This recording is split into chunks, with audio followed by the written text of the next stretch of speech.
What would you do if the very people who were supposed to protect your community turned out to be the ones trying to rob you in the most brazen way possible?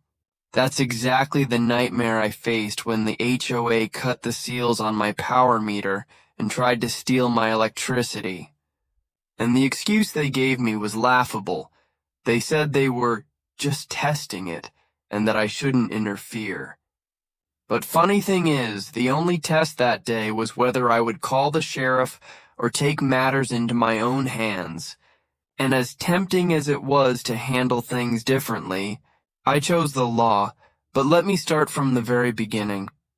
Because the story of how I uncovered their scheme and how I decided to fight back step by step is one you'll want to hear through to the end.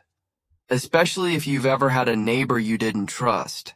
Because this story is proof that sometimes your instincts are right and the only way to beat corruption is with evidence, persistence, and the kind of stubbornness that refuses to let people walk all over you.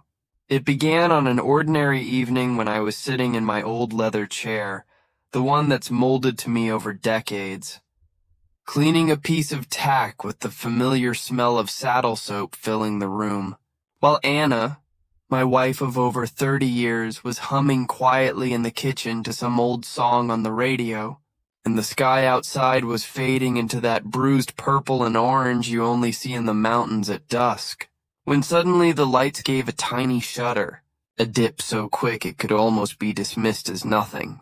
But when it happened again longer this time, and the lamp beside me buzzed and steadied in a way that was off, I knew in my bones something was wrong.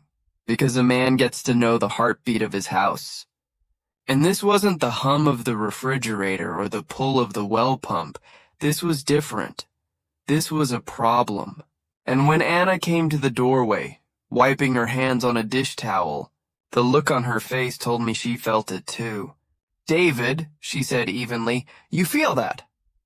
I nodded, and with just a glance between us, 3 decades of shared life carried the conversation.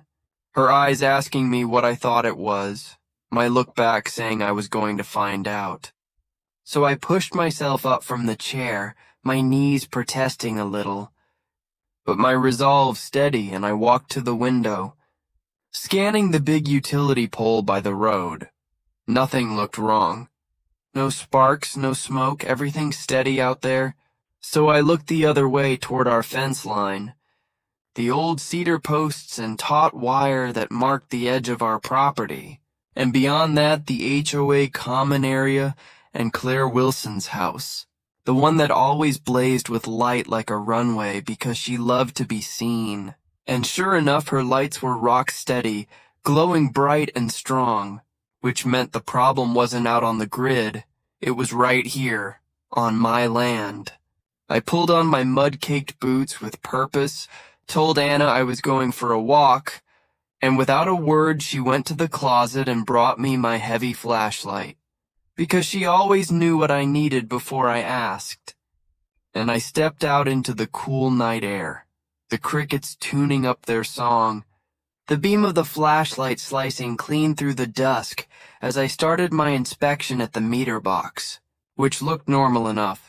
The company seal still intact, the tiny lead tag promising nobody had tampered with it, and I trusted seals, I trusted promises, but my gut told me to check further, so I followed the line of conduit running underground, shining the light along the ground, seeing only dry grass until I got closer to the fence, and then the beam caught it clear as day. Disturbed earth. A narrow trench maybe 6 inches wide, fresh and sloppy, the dirt darker than the soil around it, the sod clumsily replaced like a scar across my land. And when I crouched and touched it, it was still soft, still fresh, done just hours ago, and my mind started racing, because the trench lined up perfectly with my underground cable, running straight toward the fence, and when I shined the light through the wire, there it was, continuing on the other side, cutting across the common area grass like a dark wound straight into Claire Wilson's flower beds. A cold certainty settled in me then, Not just suspicion, but knowledge. The kind of knowledge you don't need confirmed by anyone else.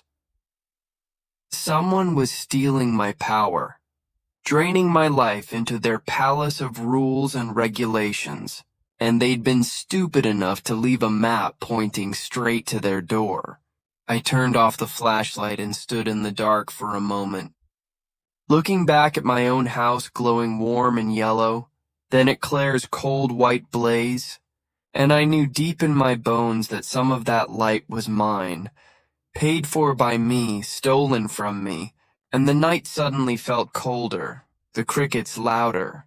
As I realized this wasn't an accident, this was a choice someone had made, and they thought they could get away with it.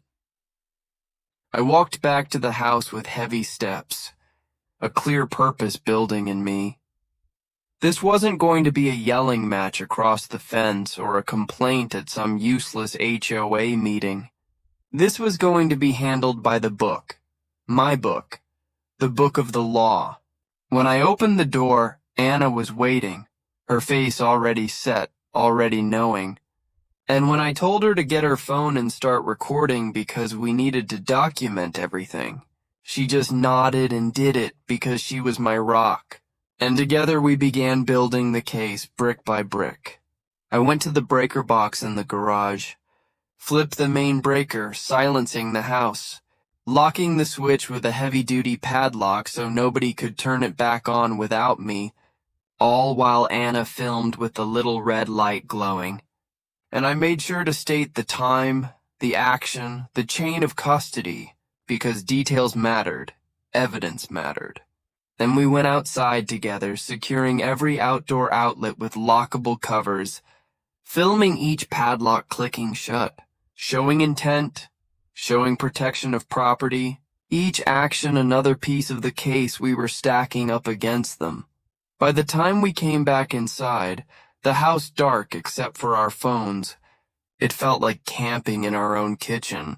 And we sat at the table, phones glowing between us, and I dialed the power company's theft line, calmly and clearly reporting what I had found.